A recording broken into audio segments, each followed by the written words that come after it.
오늘도 경배하며 예배하며 주님 앞에 기도 드리기 원합니다. 주님의 자비로우신 은혜가 우리를 덮으시며 이 아침에도 우리에게 주시는 말씀이 우리 삶을 지배하시고 내 영혼 지배에 통치하여 주시기를 기도드립니다. 오늘도 우리의 영을 주께서 충만케 하여 주심으로 주님을 누릴 수 있는 은혜가 있게 하여 주옵소서. 예수님의 이름으로 기도합니다. 인생 여러 많은 풍파와 어려움 속에 살고 또 그러한 일들이 지나가고 우리의 인생은 너무도 빨리 지나가는 것 같습니다. 오늘 주님 앞에서 우리의 믿음을 구하면서 주님의 영화로운 나라에 들어가기까지 우리의 소망이 잃어버려지지 않게 하시고 내 안에서 언제나 눈물 없는 곳 주님의 품 생각하면서 주님 세상 사는 동안에는 은혜가 있게 하시고 또 항상 이 소망 끊어지지 않게 하여 주옵소서. 나를 인도하여 주옵소서. 우리 같이 한번 기도하겠습니다. 하나님 아버지, 우리 삶에는 여러 어려움들이 있고 시험과 고난들이 많지만 돌아보건대 세상은 너무도 빨리 지나가는 것 같습니다. 주님, 이 인생 속에서 내가 붙잡아야 될 것, 믿음, 사랑, 소망, 오늘도 굳건히 하여 주님이 기다리고 계시는 그곳, 나를 부르시는 그곳, 약속하신 그곳 갈 때까지 믿음 지켜나가게 해주시고 주님의 은혜와 사랑은 언제나 이 땅 가운데서 인생 가운데서 끊어지지 않게 하여 주시옵소서.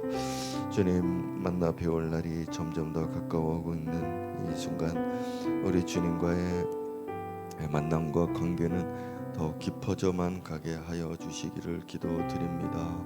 주님, 우리가 나이 든 때에도 멀리하지 마시고 항상 가까이 하여 달라고 기도하였던 다윗과 같이 우리가 오늘도 주님 앞에 기도하오니 더 친밀하고 더 깊은 곳으로 우리를 인도하여 주심으로 우리가 이 세상 사는 동안 소망과 또 믿음과 사랑이 항상 충만해져 살아가는 복된 인생들이 되게 하여 주시옵소서.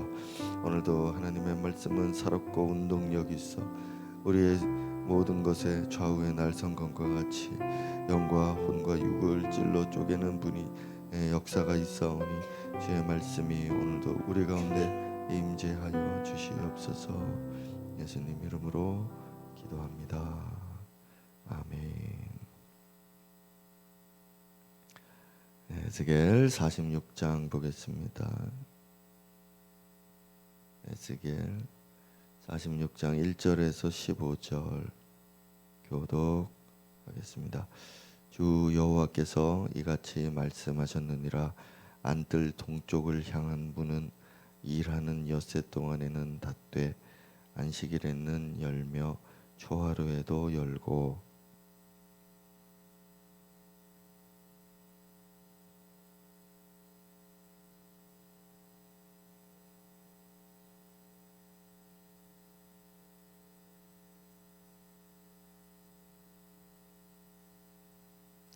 이 땅 백성도 안식일과 초하루에 이 문 입구에서 나 여호와 앞에 예배할 것이며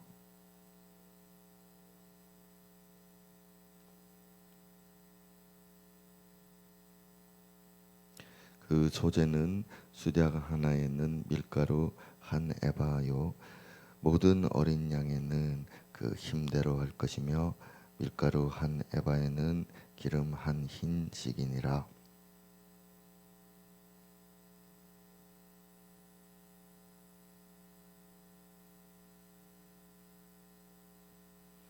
또 소재를 준비하되 수송아지에는 밀가루 한 에바요 수량에도 밀가루 한 에바며 모든 어린 양에는 그 힘대로 할 것이요 밀가루 한 에바에는 기름 한 흰씩이며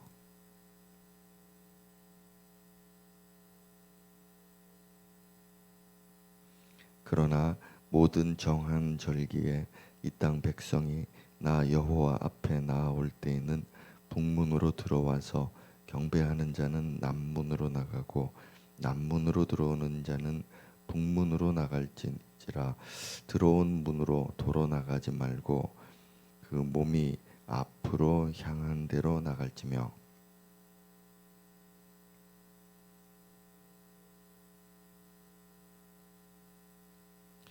명절과 성회 때에 그 소재는 수송아지 한 마리에 밀가루 한 에바요 수량 한 마리에도 한 에바요 모든 어린 양에는 그 힘대로 할 것이며 밀가루 한 에바에는 기름 한 흰씩이며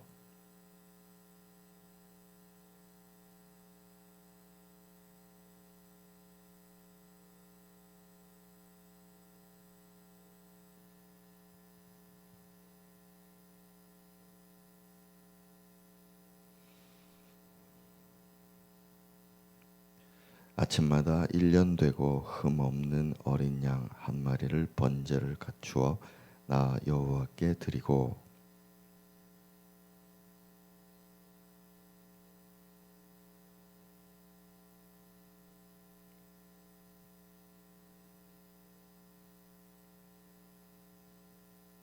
이같이 아침마다 그 어린 양과 밀가루와 기름을 준비하여 항상 드리는 번제물로 삼을지니라. 아멘.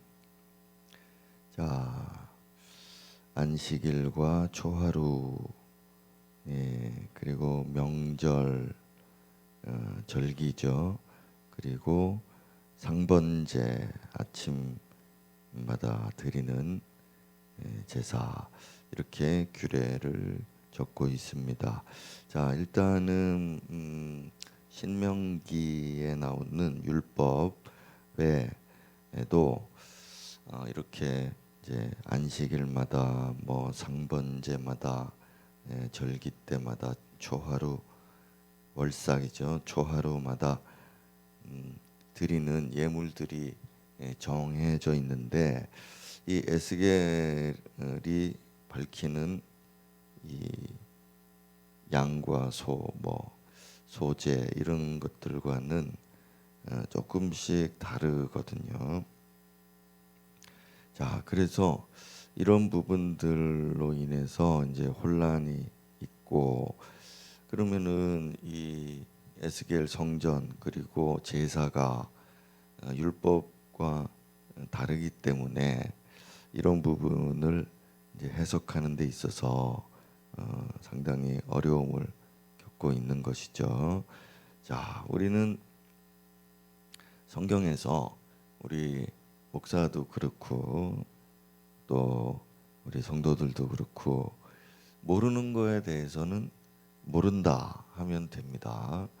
이걸 억지로 해석하는 것은 옳지 않고 또 논란이 충분히 있을 만한 것들에 대해서는 항상 솔직하게 이야기를 다른 의견 해석들도 있다 이렇게 말해야 하는데 그렇지 않고 이제 상당히 교리적이고 자기 신념이 강한 분들은 자기가 해석한 것 또 자기만 아니겠죠. 자기 부류의 사람들이 옳다 이제 그렇게 가르치곤 합니다.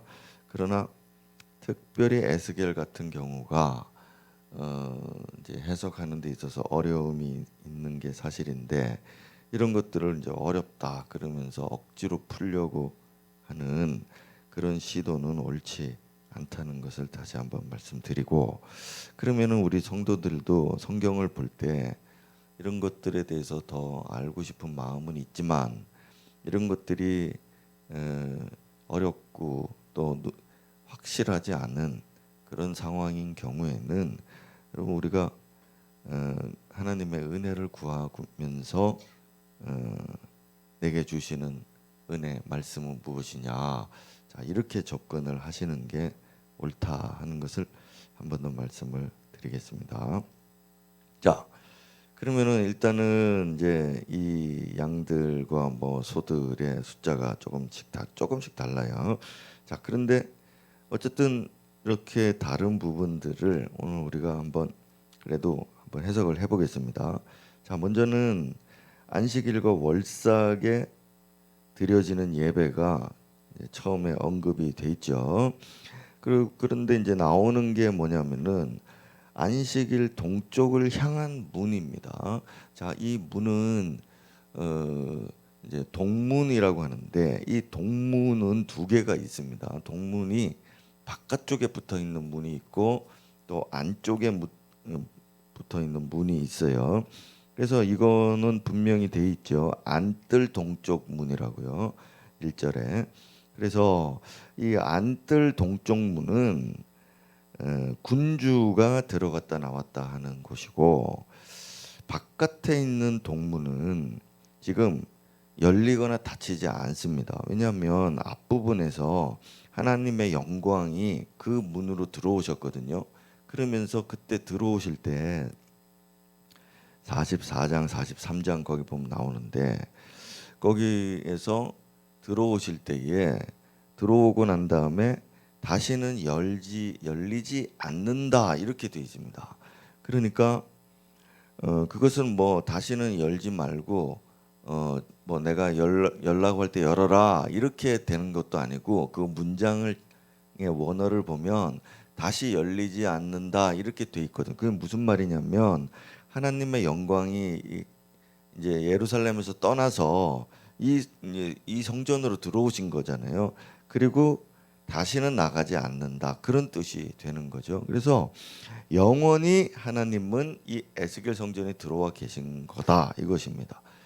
그러니까 이 에스겔 성전을 우리가 쉽게 볼 수만은 없죠. 왜냐하면 하나님께서 예루살렘마저 떠나셨는데 이 성전에서는 떠나지 않는다. 솔로몬 성전에서는 떠나셨던 분이 여기에서는 내가 영원히 떠나지 않겠다 하셨으니까 자 이게 이제 중요하다 할 수 있겠습니다. 자 그러면 그거는 이제 지나갔으니까 놔두고 여기 안뜰 동문은 이제 군주가 드나드는 곳이에요.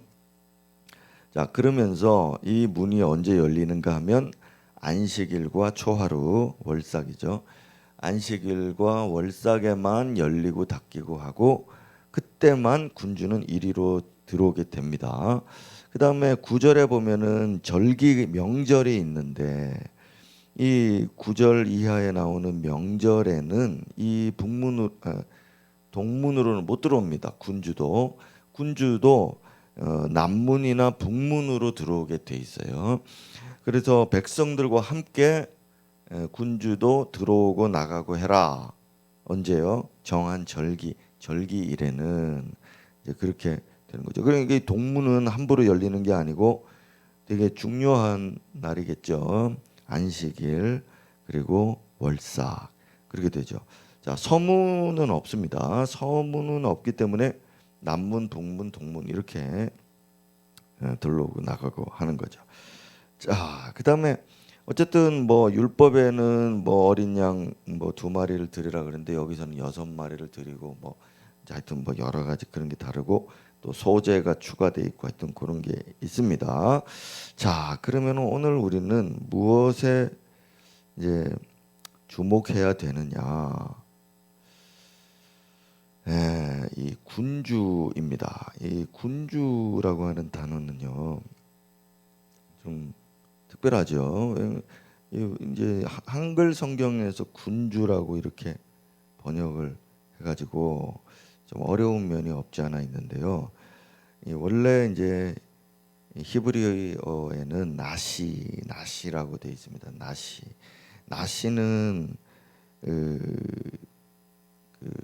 방백, 그다음에 뭐 족장 할 때 그 단어거든요. 그러니까 이거는 왕이 아닌 겁니다. 왕은 멜렉이라고 하거든요. 멜렉. 그러니까 이 군주라고 하니까 이게 이제 영어로 하자면은 왕은 king, 모나크 이렇게 되겠죠. 킹이라고 하겠죠. 그런데 이 나시는 프린스거든요. 프린스는 왕위를 계승할 수 있는 서열이 있는 사람을 이제 프린스라고 하죠. 프린스들은 다 왕이 되지는 못하죠.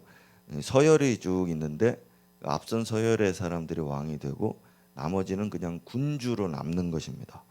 그래서 여기에서도 군주라고 그렇게 명했으니 이게 왕이 아니고, 그 다음에 이 사람은 내일도 나오지만 이 군주는 자기를 위해서 속죄제를 드려야 됩니다. 자기를 위해서 속죄제를 드리고요. 그 다음에 제사 안뜰에는 못 들어갑니다.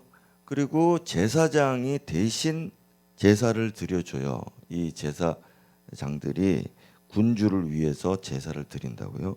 자, 그러면은 이 군주는 누구냐 말이죠. 군주라고 하고 동문으로 들어오고 나가고 할 때 우리는 쉽게 그냥 메시아, 그리스도다 이렇게 해석을 할 수 있는데 절대 그렇게 할 수가 없는 부분이 이 군주라는 단어 때문에, 또 군주에게 행하는 백성들과 함께 들어왔다 나갔다 예배도 드려야 되고 자기를 위해서 속죄도 해야 되고 또 자기가 제사를 직접 드리지 못하고 제사장이 대신 드려줘야 되고, 자, 이런 모습으로 나뉘어져 있다는 거죠. 그래서 이 사람은, 이 군주는 왕이 아닌 것입니다. 자, 그리스도가 아닌 것이죠. 자, 그래서 자, 에스겔 성전과 이 예배는 이제 대부분의 해석자들은 이게 영적인 의미에서의 회복이고 영적 의미에서의 성전이고, 이것들은 이제 구체적으로 이루어지지 않는다라고 말하고, 세대주의적 전천년설을 주장하는 사람들만 이 에스겔 성전은 실제다라고 해석을 하거든요. 그래서 이 두 가지 해석이 첨예하게 이제 다르게 그렇게 해석이 됩니다. 그래서 이 군주는 부활한 다윗 천년왕국 시대의 성전이고 또 부활한 다윗이 이 군주다. 혹은 이제 좀 더 완화해서 해석하는 분들은 이 왕이 다윗이 아닐 수도 있지만 어쨌든 다윗과 같은 왕직, 프린스직은 이때도 있다. 이제 그렇게 영적으로 계승할 사람이 있다. 다윗의 계보 혹은 영적 계보에서 이 군주의 자리를 계승할 사람이 이 사람이다. 이 사람 혹은 이 사람들이겠죠. 자, 그래서 그렇게 이제 해석을 합니다. 자, 저는 오늘 이제 아침에 여러분들과 함께 말씀을 나누면서 에스겔이 이 나시라고 하는 단어를 자기 그 에스겔서에서 기록을 해놨는데 유다 왕들에 대해서는 전부 나시라고 번역을 했었고, 그 다음에 이방의 왕들은 전부 멜렉이라고 번역을 했어요. 그러니까 에스겔 선지자의 관점으로는 이스라엘의 왕들은 전부 멜렉이 아니고 나시다 이렇게 보고 있는 것이죠. 그리고 세상 나라의 왕들은 자칭 왕들인 거죠. 그래서 멜렉이라고 단어를 썼다는 것입니다. 그래서 저는 이 부분을 착안해서 여러분들에게 지금 말씀을 드리는 거죠. 이스라엘의 왕들은 자기들이 통치를 하면서 스스로를 이 나시와 같이 여겨야 되거든요. 그런데 그렇지 않고 자기가 직접 가서 막 제사를 드리는 왕들도 있었고 제사장들을 해친 사람들도 있었고 백성들 위에 자기를 높여서 나는 왕이다 하면서 멜렉처럼 행동했던 그런 왕들이 많이 있었던 것이죠. 그러나 이스라엘의 왕들은 그 누구도 멜렉이 아니고 다윗을 비롯해서 모든 왕들은 전부 다 나시였던 거고 진정한 왕은 누굽니까? 우리 하나님뿐이었다는 것입니다. 그래서 에스겔은 의도적으로 이스라엘의 왕들을 멜렉이라고 번역하지 않고 이렇게 나시라고 군주라고 이렇게 이제 번역을 이제 그 단어를 썼던 것이죠. 자, 오늘 우리는 우리의 정확한 정체성이 뭐냐라고 할 때 이 에스겔의 판정을 우리는 기억을 해야 됩니다. 하나님의 종으로서 섬기는 왕의 모습이라면 그는 겸손하고 또 참된 나시 군주의 모습을 갖출 수 있겠죠. 우리는 예수 그리스도의 제자로서 이 도를 배워야 하는 것입니다. 목사나 그 누구도 또 우리가 직분을 받았던 그 누구도 또 교계 역사에서 중요한 인물이었던 그 누구도 자기가 멜렉이라고 한다 할 때는 이 이스라엘의 버려진 왕들과 같은 처지에 빠지게 될 것입니다. 우리가 바라볼 때 요 근래에도 그렇고 우리가 하나님의 자녀다, 우리가 하나님의 상속자다, 뭐 이런 말들 분명히 성경에 기록이 돼 있죠. 예수님의 친구다. 자, 이렇게 우리를 높여주는 말씀들이 많이 있습니다. 하지만 그것은 이 왕의 이 멜렉의 위치와 비슷합니다. 이스라엘도 왕이라고 불렀습니다. 다윗 왕, 사울 왕, 히스기야 왕 이렇게 멜렉이라고 다 불렀습니다. 하지만 영적인 정체성은 나시라는 것을 기억을 해야 하는 거죠. 그러므로 오늘도 우리는 이 단어 하나만 보고서라도 우리의 정체성이, 우리의 태도, 우리의 내면의 생각들이, 행동들이 이렇게 겸손해야 할 것이고, 이 처지, 자기의 포지션을 기억을 잘하고 있어야 한다는 것을 다시 한번 보여주게 되는 거죠. 자, 그래서 오늘 저는 이 군주는 그러면 누구냐 할 때 계시록에 보면 저들이 그리스도와 함께 왕 노릇하리로다 되어 있습니다. 자, 왕 노릇하리로다 할 때 그 왕은 킹이라는 단어가 쓰인 게 아니고요. 왕 노릇한다 할 때는 그냥 통치한다라고 되어 있습니다. 그래서 우리는 왕 같은 제사장이다. 자, 왕이 아니죠. 왕 같은. 그러면 이게 이제 왕 노릇 한다는 뜻이고, 왕 노릇 한다는 얘기는 왕이 된 게 아니라 통치를 하고 왕권을 얻어서 그런 권세를 행한다는 뜻일 뿐이지 우리 자체가 왕이 된 건 아니라는 것을 다시 한번 생각하고, 이 군주는 우리 그리스도의 제자들 중에 그 자리를 차지할 사람이 있을 수도 있겠죠. 한 그 정도로만 이 군주가 누구냐 하는 것을 해석을 하고, 무엇보다도 영적인 해석인 이 나시, 겸손해야 할 이 왕, 이 모습들을 다시 한번 우리가 마음에 새겼으면 좋겠습니다.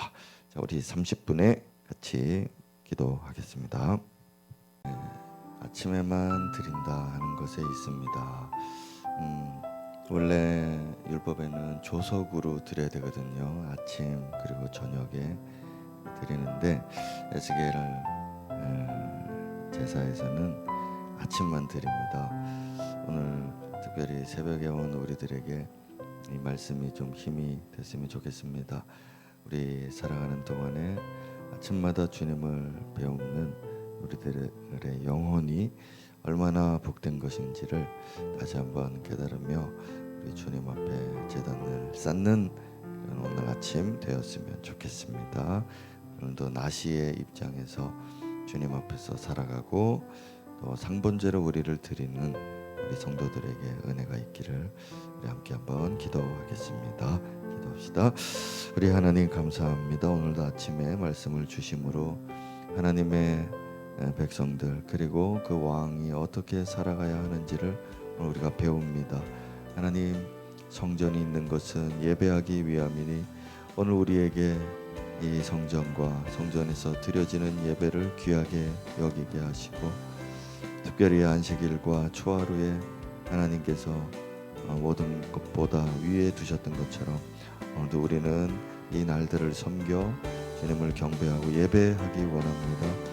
아침에 섬기는 종들을 기억하여 주시옵고, 주님 보좌 가까이에서 주님을 섬기는 은혜를 일평생토록 감당할 수 있게 하여 주시옵고, 또 우리들에게 주시는 나시의 말씀을 오늘도 기억하고 하나님 앞에서 우리가 얼마나 겸손하고 또 순종해야 하는지를 오늘도 배우게 하여 주시옵소서.